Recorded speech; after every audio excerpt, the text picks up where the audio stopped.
Yes, I think the time has come for us to do more than talk about inflation. The President really is responsible for the intensification of the inflationary pressures that existed when he took office by saying at the outset that he wasn't going to use any presidential influence. I suggest we should have a price-wage commission, profits commission, to deal with the inflationary trends that exist today. I would prefer to see this be done on a voluntary wage price profits guidelines approach. But if this won't work in a short period of time, I think the President has to use the mandatory wage and price controls that the Congress has given him. Failure to do so is going to see our dollar destroyed not only here at home but abroad. This may not be a very popular thing, but I think the alternative, namely the slow erosion of the purchasing power of the dollar, is unacceptable.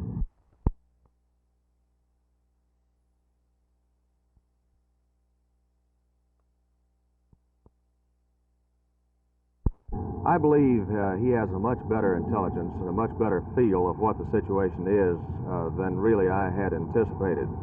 However, I don't believe that's been clarified to the general public across the nation, and that was really the purpose of our meeting with the two representatives from the White House, was to get their feel of the situation, and they in turn to get our feel of the situation as it pertains to the national picture.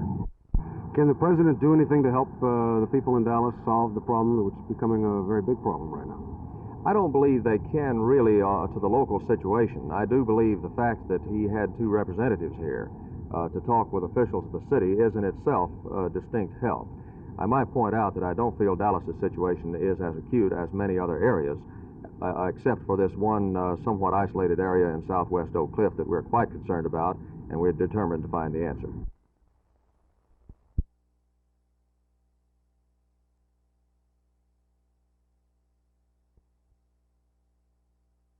After reviewing various ramifications of the recent court order and the unprecedented action of the City Council, the Black Committee on School Desegregation has decided there are many forgotten issues. Number one, we will not accept the displacement, downgrading, or any form of humiliation to our black teachers. Number two, nor will we tolerate racist attitudes by white teachers toward black children. Number three, the committee is completely against television as a tool of desegregation. Number four, white flight is dependent upon black buyers for their homes. This will not work any longer. Blacks will not buy. Number five, there must be sensitivity training for all newly desegregated faculties. Number six, only two-way busing shall be acceptable, and persons making statements to the contrary do not have the best interest of the black community at heart.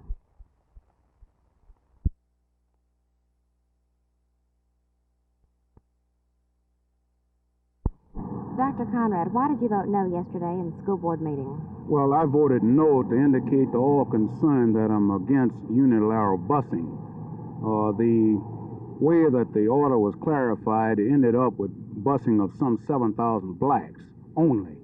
And I don't think this is fair to put the burden of getting tri-ethnic education on the black student. The black student has been bused to avoid this for 50 years, and now the new burden will place upon him the attitude that he must integrate rather than be integrated.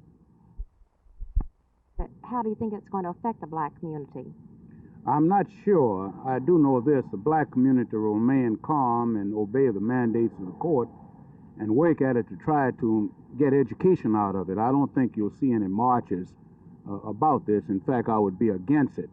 I think we will remain working within the judiciary confines and try to bring about some equitable answer to this problem.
don't know how much Coach Lander, will be stressing exhibition games. By that I mean I don't know how long the veterans will play each game. How much the rookies will play, how good a look he wants to take at the rookies. But I think preseason games are important to win. To start a winning trend at least. You last 3 or 4 anyway. Last year was pretty bad. Won the first and lost the last 5. So, but I'd like to win the exhibition games too. That was kind of carrying it to an extreme, wasn't it? By far.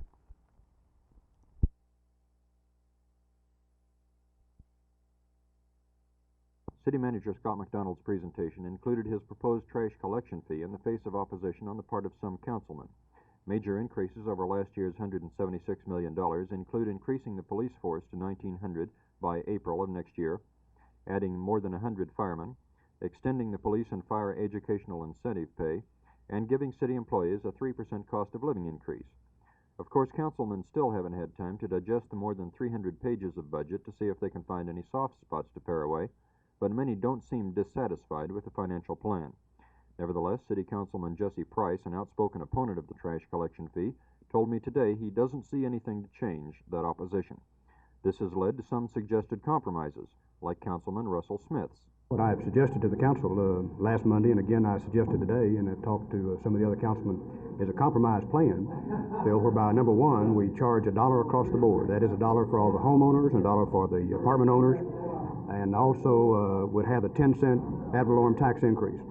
Now the reason for that, the reason for the compromise, is one, the homeowner needs to have the ability to deduct this from his taxes, and a garbage collection fee, you cannot do that. It's just a straight fee to him, such as a water bill. At the same time, the apartment owners are in such a position that they cannot stand to have a garbage collection fee of $2, and I think it's unfair. City Manager McDonald will officially file that budget tomorrow, and a hearing is scheduled for August 30th in the evening at City Hall. There still remains the possibility that councilmen will want to change the budget drastically before they approve it. Phil Reynolds, Channel 8 News on the Move.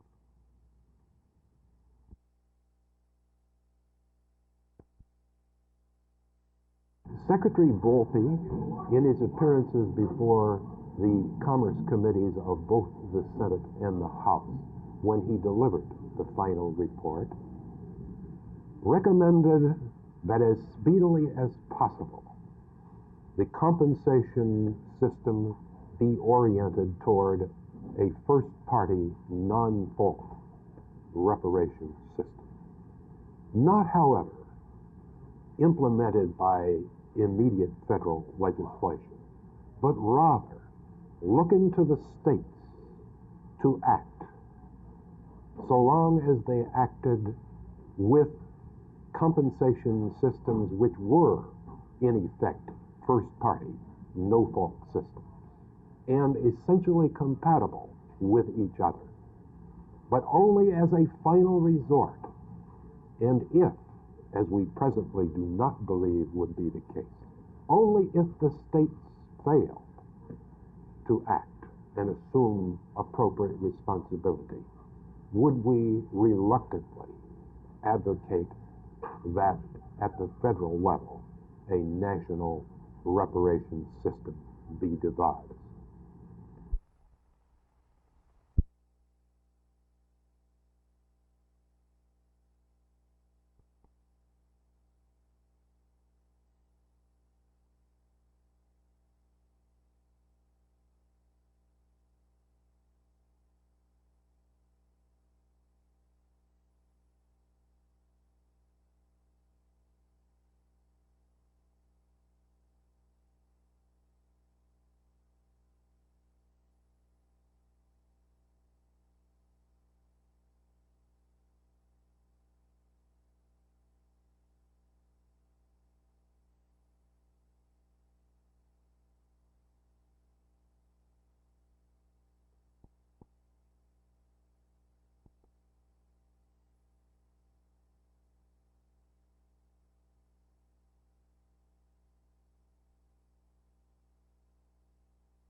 This is a picture of Virgil, Piland, and Mollie Dixon, taken on August the 11th, 1901, the day they got married in Weatherford, Texas.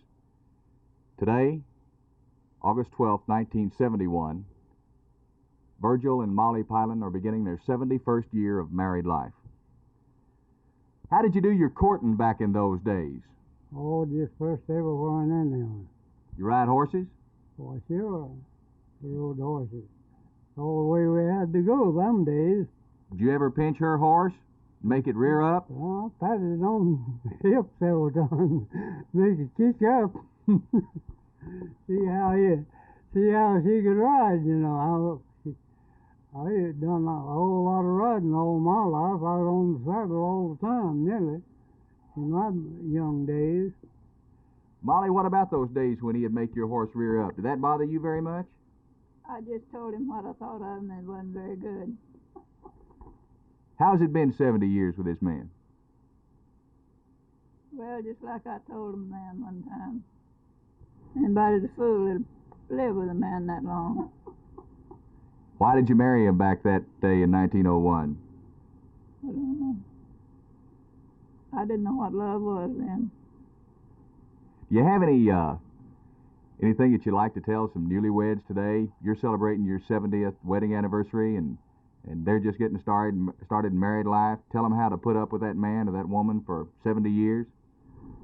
Well, I don't know how to tell them, but I know I had a hard go.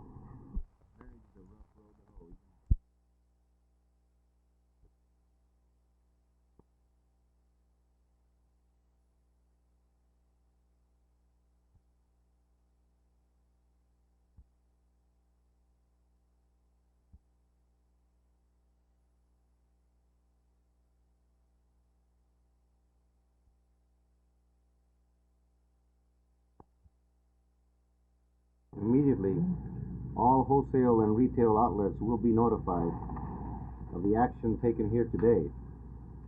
And immediately, any store or outlet, including chains, liquor stores, or whatever, that is found carrying Q-blind products will be subject to a boycott.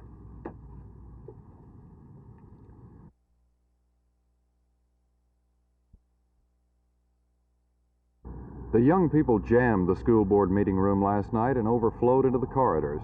The speakers said they represented a group called the United Front, and they demanded to know why their cause wasn't on last night's agenda. Basically, what they want are more black studies courses, such as African languages, culture, and history, and the addition of certain black holidays to the school calendar. The rhetoric they employed made their presentation sound more like ultimatum demands than requests.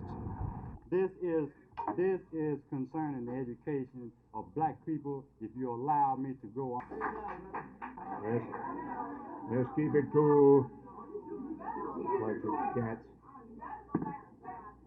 The tirade may have been a moot point, however. Today I talked with Frank Cudlady, Fort Worth's Assistant Superintendent for Instruction. He told me that the school administration has already started to implement some of the requests that the students made. From this meeting that we had with the group, there were three points which we felt had some validity. The first is a course that we gave the name Black Humanities to. If you look at the list of requests that the United Front presented, it included art, music, dance, literature, black history, black culture. When you boil this down, this is really Black Humanities. And we have a course called the Humanities now in operation in our schools. And we would simply shift the focus to stress the black people's culture, going back to Africa, to the tribal origins of the people, which is one thing that this group asked us to do. We will have our secondary consultants begin working to put together an outline of such a course. Cudlady says that the new pilot courses are a direct result of the United Front's demands at the school board meeting 2 weeks ago. As for the black holidays, Martin Luther King's birthday and Malcolm X's birthday, it should be noted, first, that Fort Worth schools can't be open any fewer days each year than they are now and still be accredited. Secondly, the school calendar is regularly set in February for the next school year, so any earlier consideration would take special action by the school board and reworking of the whole calendar. Finally, as Frank Cudlady points out, nobody else's birthday is a holiday, with the single exception of Jesus Christ. So at this point, the score is Blacks 1, School Board 1, with the 9th inning yet to be played. Jay Lewis, Channel 8 News on the Move, Fort Worth.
Well, naturally, it's real early to predict who will be in the race.